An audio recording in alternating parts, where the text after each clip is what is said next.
hope you're having a nice day. So we were all set to film this vlog, and last night I could not find my camera. I just don't know where it is.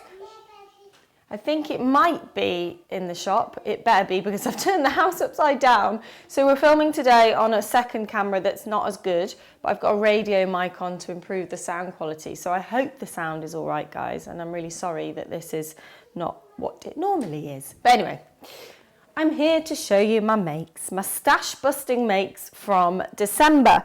And I'm wearing my favourite of the three that I've made. So let me show you. So this is a hack of the shift dress, and then I've got the Heidi skirt on, the maxi version, which has, let me stand on a chair. It's like the old days, isn't it, guys? I used to stand on chairs for you. And it's got the like maxi panel on the bottom. So this is the Heidi dress, this is the shift dress, but you'll notice I've got darts in here. So I've taken the darts from the Betty, and I've put them in to make it waisted so it's fitted, because I wanted this to be fitted. So it's still got the original shift dress dart here, and it's still got, I think I didn't even bring the side seams in, I kept them straight, but I put darts in here, and I've also got darts in at the back. And then I've put a concealed zip all the way down to about there, and so that makes it fitted, and I absolutely love it, really love it.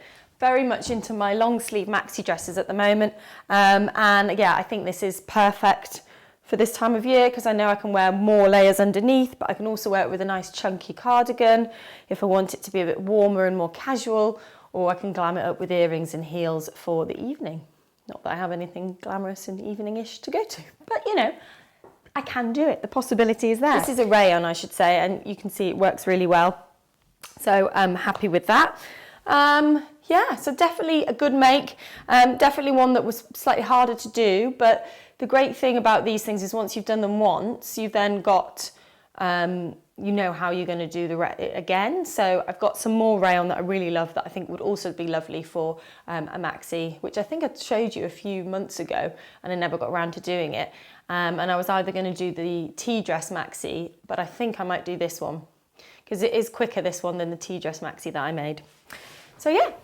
Oh, and shoes. People often want to know what I'd wear shoe-wise. I probably would wear, if I wanted it to make it casual, I'd wear like white pump trainers. And if I wanted to make it more dressy, I'd wear like block heel boots or something. Probably knee-high ones. Anyway, this is the first make. I shall now put on the second one. So next one is an Edie top. Now I cut out 3 Edie tops from my stash. If you remember, I had like a leopard print. And I also found a stripy fabric that I wanted to do one out of, but I only got around to sewing one, but very pleased with this one. And this is a cotton jersey, so it's really nice, tight fitting, and the neckline, I use the iron-on interfacing tape so that stabilizes it, so it doesn't stretch, and yeah, really happy with it. Got it on with my Mia jeans here.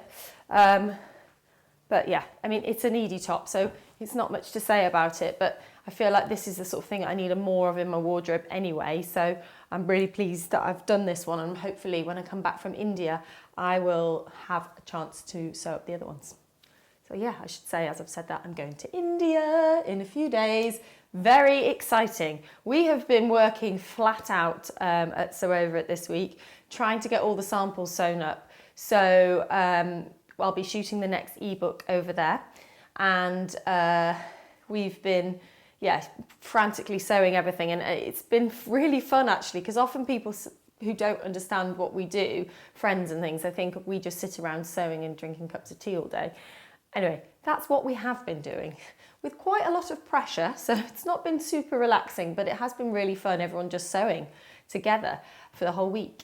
So yeah, that's been good, and we've pretty much finished. Today's the last day that we're sewing, but I've been sewing till midnight most nights because I haven't had so much time in the day to sew, so I've been sewing in the evenings after Jasmine's gone to bed, and I'm very tired, I have to say, very tired. But you know, I might be crawling onto that plane, but I'm getting on that plane, and the moment I get on that plane, I'm going to have a glass of Prosecco and I'm going to relax and enjoy myself.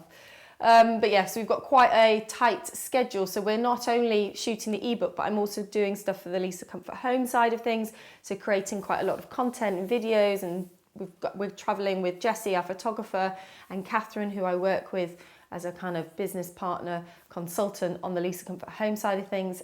And Annie Sloan is joining us. Annie Sloan of the chalk paint royalty. So she's coming along because she's never been to India. It came up in conversation when I first met her. I was like, oh, so, you know, you don't have many bright Indian colours here. And she's like, oh, I've not been to India. I was like, that's ridiculous. Anyway, she's now coming with us, so that's exciting.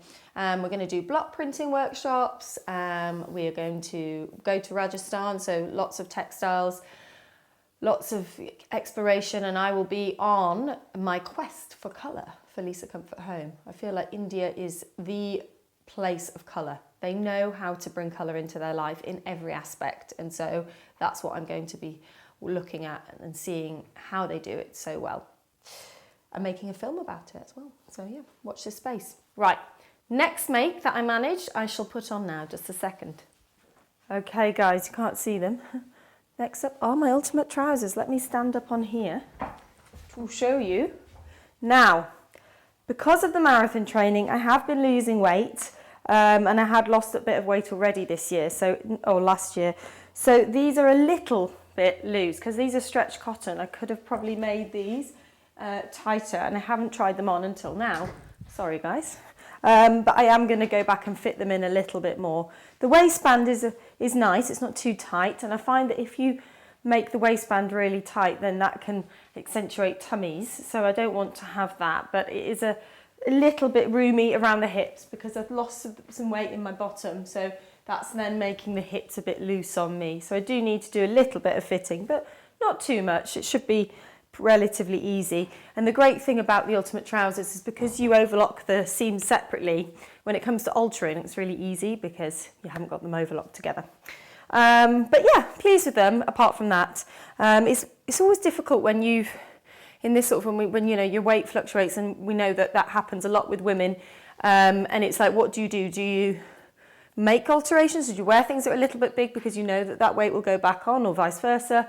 But I generally feel like because I can make things all the time, I usually just make to fit me at that time, and then put things to one side if they no longer fit me, and maybe they will again in a few years, who knows.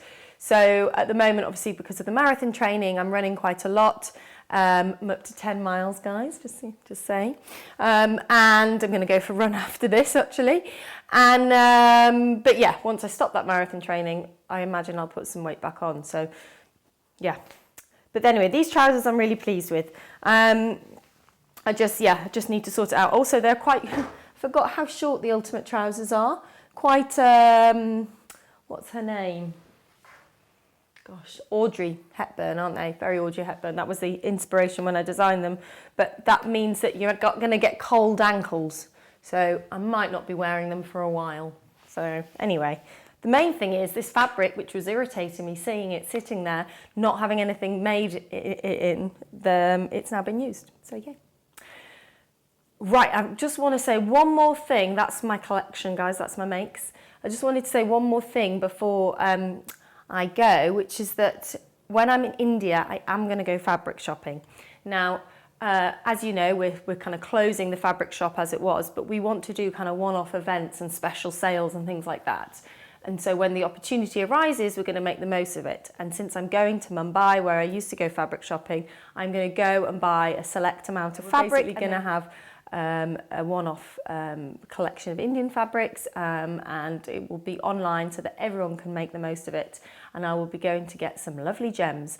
I'm going to try and get some really lovely embroidered stuff so you can make some great cocoa jackets, because the cocoa jackets I've made in the past have been from fabric I've got out in India, and we've had a lot of requests for that. So I'm going to try and find some stuff like that, and then just other nice printed viscoses and cottons. So watch this space. We'll make sure you're on the mailing list, and we'll put a link to the mailing list below if you're not already, because it will be something that will be mailed out to people, and you'll find out first through the mail out, and then Instagram later. So you don't want to miss out, because there will be, when it's gone type thing. So yeah. Anyway, guys, I am going to see you again, but not for the next couple of weeks because I'll be in India, but I plan on making some vlogs whilst I'm out there, so we'll get those edited for you when I'm back. Have a lovely couple of weeks and I'll see you on the other side. Bye.